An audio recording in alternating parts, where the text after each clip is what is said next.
Que había algo raro, ¿no? En el embrague. Problema técnico que ya nos van a explicar cuál fue, lo dejó afuera. Switch off, try and pull over as best you can. Sorry, mate. Le piden disculpas. Bien que allí... No, claro, que lo apague todo, le piden disculpas también al equipo. ¿Creías que el GP de España iba a ser solo otra tarde de dominio de siempre? Pues no. Mientras Verstappen hace lo de siempre y Hamilton reflexiona sobre la presión de neumáticos, en Alpine se desató una historia digna de archivo. Franco Colapinto, el joven talento argentino que llegó para competir de verdad, estaba firmando su mejor actuación del fin de semana. Todo indicaba que superaría cómodamente a su compañero Pierre Gasly, hasta que, misteriosamente, su coche dijo basta justo en la salida de boxes. Como si alguien, desde el fondo del garaje, hubiese decidido que era momento de apagarle la fiesta. Un auto que no arranca. Un embrague que se rinde. Y una cara de decepción que ni en final de telenovela turca. Todo esto, justo cuando estaba humillando deportivamente a su compañero, que, oh casualidad, tiene el coche bueno. El resultado, caos en la calle de boxes, sospechas en el paddock y un sabor amargo que ni el mate arregla. Suscríbete si alguna vez tuviste que dar lo mejor con lo peor. Porque sí, correr con un Alpine sin actualizaciones es como rendir un examen final con un lápiz mordido y sin borrador. Y aún así, Franco lo estaba logrando. Hasta que el coche decidió traicionarlo en vivo. Quédate hasta el final, porque te vamos a contar por qué esto no fue solo mala suerte, sino parte de una guerra interna que Alpine prefiere tapar con sonrisas, pero que ya huele a favoritismo rancio y decisiones estratégicas. Prepárate, porque esto no es una simple clasificación fallida. Esto fue sabotaje en alta definición. Antes del colapso mecánico, Colapinto había hecho lo impensado, le había recortado 2 décimas a Pierre Gasly. Sí, a ese Pierre Gasly que lleva más años en la Fórmula 1 que actualizaciones tiene nuestro coche. Y claro, eso no cayó nada bien. Nadie lo va a decir en voz alta, al menos no en la radio del equipo, pero el ambiente en el box se cargó de tensión al instante. Cuando Franco bajó unos segundos después de firmar su mejor registro de la sesión y apareció delante del francés en la hoja de tiempos, algunos mecánicos dejaron de aplaudir y se limitaron a intercambiar miradas de complicidad forzada. Otros, con la mirada fija en sus monitores, parpadearon como si acabaran de ver un fantasma. Y uno, que no quiero nombrar pero cuyo nombre empieza con P y termina con IR, desapareció de la vista de todos durante 3 vueltas completas. En ese momento, el equipo entero pareció pensar, ¿no será demasiado atrevido para un jovencito sin experiencia? Porque Colapinto, no solo había logrado unas muy buenas marcas con neumáticos blandos nuevos, sino que además lo había hecho sin cometer el más mínimo error, ni subviraje tan sutil que se note, ni corrección brusca que despierte sospechas. Fue una vuelta casi clínica, un golpe de realidad para Alpine, que hasta entonces parecía contentarse con calibrar molestos escapes de gasolina y discutir sobre el tono de azul de su uniforme. El refrigerio de las miradas frías coincidió con el instante en que Colapinto volvió a pits para equiparse con un segundo juego de blandos nuevos, tercera apuesta del argentino en la Q1, cuando el resto del equipo apenas arriesgaba un segundo intento. Mientras ello sucedía, los micrófonos captaban los susurros, este chico no entiende que hay jerarquías, que logre una buena vuelta, pero que deje algo para el veterano, sugerían, con esa seguridad de quien sabe que su candidato lleva encima un contrato con cláusulas de millones. Y ahí fue cuando el destino, o el embrague, decidió intervenir. O la caja. O ambos, porque aparentemente todo el sistema hidráulico de ese A525 número 43 se puso de huelga como forma de protesta contra el talento indiscreto. Lo cierto es que el coche dijo, no va más, justo cuando más falta hacía, en la última salida que definiría quiénes serían los 15 afortunados que avanzarían a Q2. Casualidad, dicen algunos. Claro, como cuando el wifi se cae justo cuando estás por enviar el archivo importante y aparece el pantallazo azul del terror. Relatemos la escena con precisión. Quedan 4 minutos y 10 segundos para el final de la Q1, la temperatura de los frenos está óptima y el sol calienta fuerte el asfalto de Montmeló. Franco baja de su Alpine, se acerca a su ingeniero de pista y asiente con un ligero movimiento de cabeza. En sus ojos se lee la confianza de quien sabe que esta vez sí, esta vez la jugada encaja. Sin embargo, en el fondo del pit lane, se escuchó un clac sordo apenas subió el rev, un sonido que nadie quiso reconocer hasta que resultó demasiado tarde. El A525 arrancó, avanzó apenas unos metros y se detuvo. Inmóvil.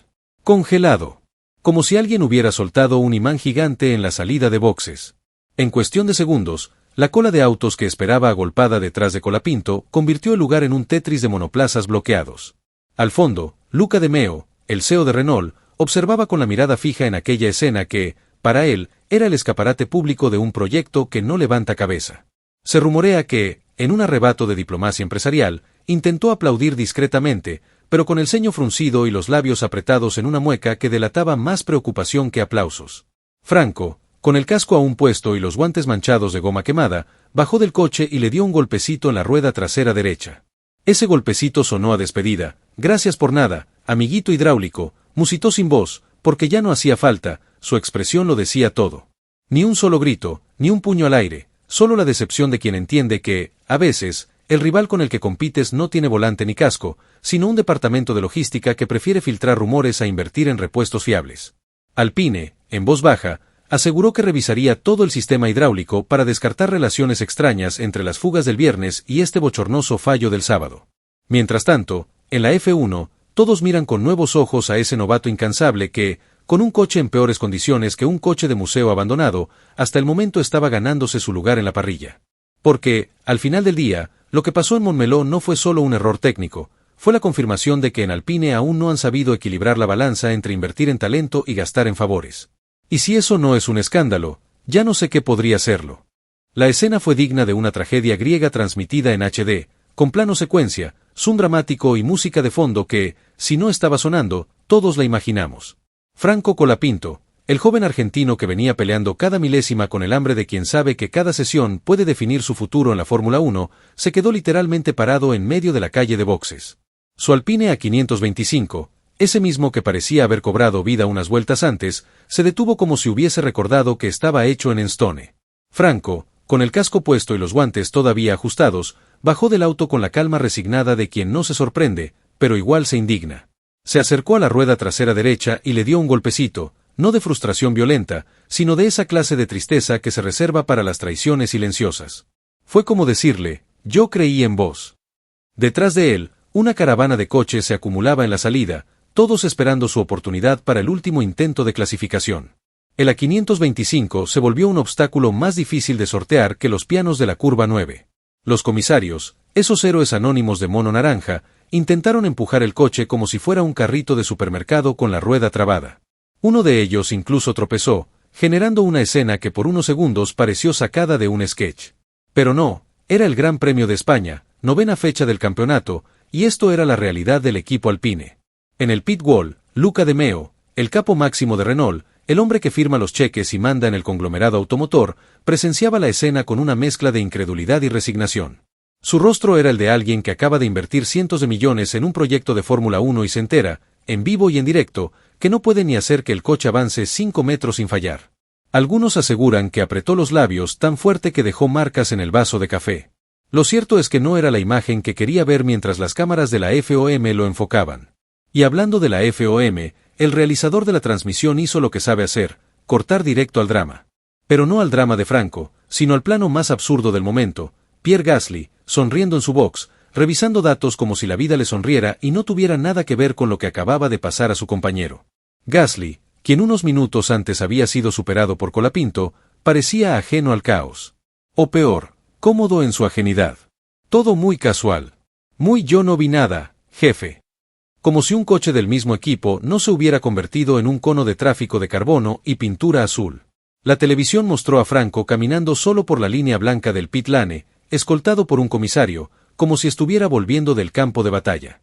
No hubo radios filtradas, ni gritos, ni reclamos. Solo el silencio incómodo de quien fue frenado por su propia herramienta de trabajo. El auto falló, sí, pero el sistema también.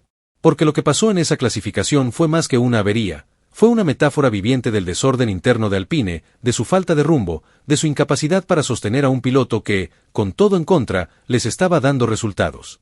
Y así terminó ese sábado para Colapinto, empujado fuera de pista por el destino, por la mecánica, por una estructura que se sabotea sola. A los ojos del público, fue un incidente técnico más. Pero para quienes seguimos esta historia de cerca, quedó claro que en Alpine, incluso cuando algo empieza a funcionar, siempre hay alguien o algo listo para desenchufarlo. Lo de Franco no fue un simple fallo técnico. Fue, más bien, una coreografía del desastre perfectamente ejecutada. Un poema a la incompetencia colectiva, una sinfonía desafinada que empezó el viernes y explotó el sábado, justo cuando Colapinto estaba a punto de convertir su mejor actuación del fin de semana en un pase directo a la Q2. Una oda al eterno casi lo logramos que también define a Alpine desde que se les ocurrió que cambiar de nombre cada 2 temporadas iba a arreglar los problemas estructurales del equipo. Franco no es solo rápido, es meticuloso. Durante la noche del viernes, mientras muchos pilotos ya dormían o subían fotos en Instagram, él seguía en el box con los ingenieros, analizando telemetrías, probando cambios de mapa motor, ajustando alineaciones, revisando presiones de neumáticos, hasta debatieron cuál playlist lo ayudaba más a entrar en ritmo en el simulador. ¿Conclusión? No uses Coldplay, probemos con algo más agresivo, dijo uno. Pone a C/DC, respondió Franco. Pero da igual si el ritmo es rock o reggaetón si después el coche decide convertirse en escultura estática justo cuando más lo necesitas. El viernes ya había señales. Una fuga hidráulica lo dejó sin rodar los últimos 15 minutos de la FP1. En ese momento, se minimizó el asunto. Es solo una manguera, dijeron. Cosa menor, aseguraron. Y ahora resulta que, oh sorpresa, el embrague también es parte del sistema hidráulico. ¿Coincidencia?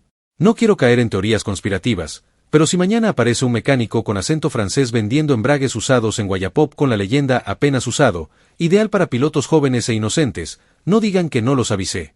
Algunos podrán decir que este tipo de cosas pasan. Que es parte del deporte. Que los coches de Fórmula 1 son máquinas extremadamente complejas y que basta una pequeña anomalía para que todo se venga abajo. Cierto. Pero también es cierto que estas cosas le pasan siempre al mismo coche. Porque mientras el Alpine de Gasly atraviesa los fines de semana sin sobresaltos, con sus especificaciones nuevas, su unidad de potencia Spec B y su paquete aerodinámico flamante, el de Franco parece un proyecto de ingeniería abandonado por estudiantes de primer ciclo. Y aún así, con todo en contra, el argentino se las arregla para acercarse, igualar o incluso superar los tiempos de su compañero. Con un auto que arrastra más fallas que promesas electorales, Colapinto estaba logrando lo que nadie esperaba, pelear en serio por un lugar en Q2. Hasta que el embrague dijo basta. O la caja. O los dos. Ya no importa cuál fue el fusible que explotó, porque el daño ya está hecho. Un talento joven fue dejado a pie, otra vez, por un equipo que parece más enfocado en sobrevivir a sus decisiones que en construir un proyecto a largo plazo. Lo más doloroso es que no hubo asombro. Nadie se llevó las manos a la cabeza. Nadie gritó ¿cómo puede ser? Porque en Alpine, tristemente, ya están acostumbrados a estas cosas. Es la normalización del error, la aceptación del caos como parte del plan. Y así, mientras los demás equipos afilan estrategias, actualizan piezas y protegen a sus jóvenes promesas, en Enstone siguen jugando a la ruleta rusa con los pilotos. Esta vez le tocó a Franco. La próxima, quién sabe. Pero lo cierto es que si la Fórmula 1 fuera justicia pura, Colapinto estaría hoy celebrando su mejor clasificación. Y no preguntándose, una vez más, ¿qué más tiene que hacer para que su coche deje de tratarlo como un enemigo? Mientras en redes sociales se debate si Franco Colapinto ya está listo para un asiento titular permanente o si Alpine debería dejar de jugar al escondite con sus talentos jóvenes, dentro del equipo hay una realidad mucho menos romántica, más cruda y vergonzosamente evidente: la competencia interna con Pierre Gasly no es pareja. No lo fue ayer, no lo fue hoy, y a este paso no lo será ni cuando Alpine le ponga el nombre de un nuevo patrocinador y prometa otra revolución técnica. Porque mientras Colapinto rueda con una 525 con cariño, palabras textuales de un ingeniero que lo dijo entre risas, aunque con la mirada de quien prefiere no profundizar, a Gasly le tocó el coche de verdad, ese que tiene el paquete aerodinámico nuevo, el difusor de baja carga y la unidad de potencia Mercedes Spec B, esa que, curiosamente, no se sobrecalienta cuando pones primera. Colapinto, en cambio, corre con la Spec A. Una versión que, según rumores de pasillo, ya está tan remendada que los mecánicos la llaman el Frankenstein azul. Algunas piezas son de este año, otras de pretemporada, y otras probablemente salieron de un depósito olvidado de la era Renault. A pesar de eso, Franco logró algo impensado: meterle más de 2 décimas al piloto estrella, en igualdad de compuestos y en una pista como Montmeló, donde no hay margen para inventos. Fue una demostración pura de talento, trabajo y hambre competitiva. ¿Y cuál fue la reacción en el box? Nada. Ni un aplauso. Ni una felicitación. Ni siquiera un nice job con tono británico. Solo silencio.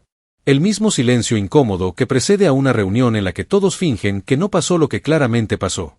Mientras tanto, cuando Gasly marcó su vuelta de 1:13.4, ligeramente más lenta que la de Colapinto, el box estalló en sonrisas, emojis de fuego en el chat interno, y hasta hubo un post en Instagram destacando el progreso del equipo. Una vuelta sólida, sí, pero inferior. Claro que eso poco importó: cuando el que la marca es el piloto designado, todo se celebra. Incluso lo mediocre. Lo importante no es la cifra en sí, sino quién la consigue. Si Alpine piensa que nadie se da cuenta, que siga soñando. Porque a esta altura, hasta los camarógrafos de la FOM ya entendieron que hay 2 Alpine en pista, pero no 2 equipos. Uno corre con todos los recursos, con estrategia, con respaldo emocional y técnico. El otro corre con lo que hay, con lo que sobró, con un plan improvisado y una mística que solo el talento del piloto puede mantener viva. Lo más irónico es que incluso así, con un coche que necesita oración y suerte para cruzar la línea de meta, Franco sigue acercándose. Sigue peleando. Sigue dejando a Gasly incómodo. Y eso, en un entorno donde las jerarquías pesan más que los cronómetros, es casi un sacrilegio. El favoritismo no necesita comunicados de prensa ni declaraciones oficiales. Se nota en las decisiones de estrategia, en las piezas nuevas que siempre llegan primero a un lado del box, en las palabras que se dicen y en las que no. Colapinto compite no solo contra los otros 19 coches de la parrilla. También compite contra las estructuras internas de su propio equipo, que parecen más interesadas en sostener la narrativa de un veterano confiable que en dejar brillar a quien, sin dudas, ya está demostrando que está para más. Y lo más preocupante, si esto sigue así, Alpine no solo va a perder carreras. Va a perder a Colapinto. Porque un piloto puede perdonar un fallo técnico, pero no una falta de fe. Y así terminó la gran odisea de Franco Colapinto en la clasificación del GP de España, con un coche digno de museo, un embrague con crisis existencial y un equipo que pareciera más enfocado en proteger a Gasly que en construir un futuro con talento real. Porque claro, mejor quedar bien con el francés de contrato millonario que apostar por el chico que, con el Alpine más cascoteado del paddock, les estaba dejando en evidencia. ¿Casualidad? ¿Sabotaje? ¿Un embrague que escuchó a Gasly rezar la noche anterior? No lo sabemos. Lo que sí sabemos es que Franco merecía más. Mucho más que un auto que se planta como si estuviera en huelga y un equipo que lo aplaude con las manos en los bolsillos. Así que suscríbete al canal si alguna vez sentiste que estabas a punto de lograr algo grande y el universo, o el embrague hidráulico de Alpine, te dijo, jajaja, no. Dale al botón, activa la campanita y acompáñanos mientras seguimos desentrañando esta tragicomedia que algunos insisten en llamar proyecto de equipo. Porque si esto fue solo la quali, imagínate el domingo.